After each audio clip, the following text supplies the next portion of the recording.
ধর্মঘট এই ধর্মঘটের মুখ্য দাবি হলো 4টা লেবার কোড কার্যকরী করা যাবে না। আমরা বলবো এই ধর্মঘটের মধ্য দিয়ে সারা দেশ অচল হয়ে গিয়েছে। কেন্দ্রীয় সরকার এটা থেকে বিরত থাকুক।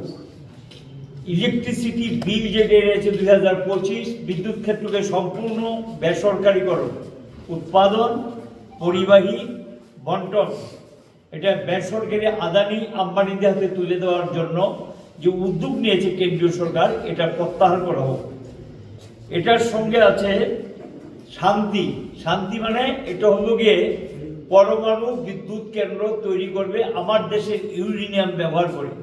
দুর্ঘটনা ঘটলে দায়িত্ব তাদের থাকবে না। এবং এই ধরনের যে বিল, এটা জনস্বার্থের পরিপন্থী, এটা বিরোধিতা আমরা করছি। হায়ার এডুকেশন বিল যেটা, এটাও প্রত্যাহার করার জন্য সরকারের কাছে শিক্ষা ক্ষেত্রকে সম্পূর্ণ পুঁজিপতিদের হাতে ছেড়ে দেওয়া, সাধারণ মানুষকে শিক্ষা থেকে বঞ্চিত করা, ভারতবর্ষকে একটা অশিক্ষিতের দেশে পরিণত করার জন্য সকলের জন্য শিক্ষার স্লোগান দিয়ে তার উল্টোটা করছে। এবং এই বেসরকারীকরণের যে পদক্ষেপ, আইনি পদক্ষেপ, এটাও প্রত্যাহার করার জন্য আমরা দাবি জানিয়েছি। Free trade agreement United states of America এবং এই যে ইউরোপিয়ান কান্ট্রিগুলোর সঙ্গে যে ফ্রি ট্রেড এগ্রিমেন্ট করেছে নরেন্দ্র মোদী সরকার, এটা তীব্র বিরোধিতা করছি।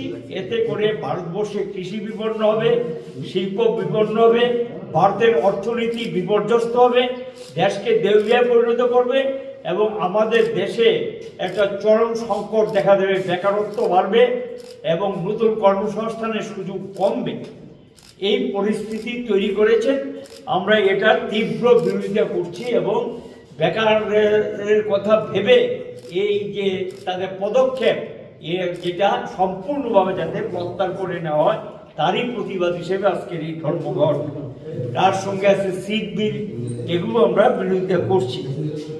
এখন পর্যন্ত দেশের যা খবর আমরা ট্রেড ইউনিয়ন থেকে নিয়েছি, দিল্লিতে যে খবর এসছে, হেভি ইন্ডাস্ট্রি যেগুলি দেশে, ভারী শিল্প, ব্যাপক প্রভাব পড়েছে। গোটা দেশের হেভি ইন্ডাস্ট্রিগুলো স্তব্ধ হয়ে গেছে।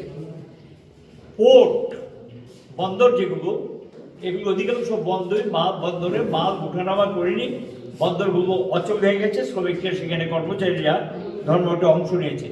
কয়লাতে সর্বাত্মক, সমস্ত কয়লা খনি যেগুলো আছে সেখানে সর্বাত্মক ধর্মঘট প্রভাব পড়েছে। স্টিল ইন্ডাস্ট্রি এগুলো আছে, এটা তো ধর্মঘটের সর্বাত্মক প্রভাব পড়েছে।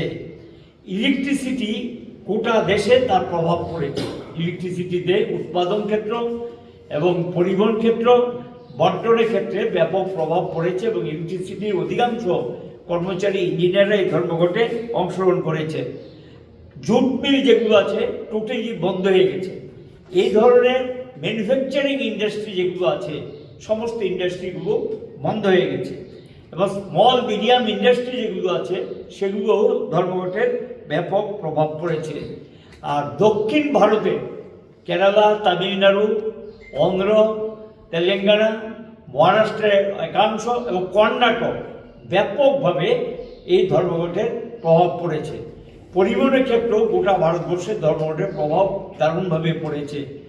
আমাদের রাজ্যে শুনছিলেন একটু আগে, আমরা 2018 সালের পর অনেকগুলো ধর্মঘট হয়েছে, সাধারণ মানুষের উপরে আমরা ছেড়ে দিয়েছি।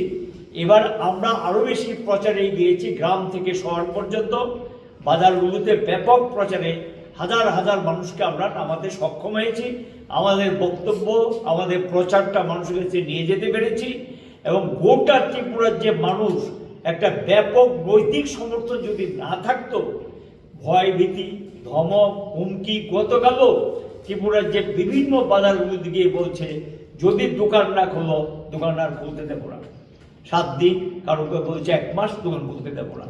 কাজেই সেটা মাথায় রেখে দোকানপাটগুলো খুলতে হবে, গাড়ি চালাতে হবে, নতুন 1 মাসের জন্য রোডে চলতে দেওয়া হবে না।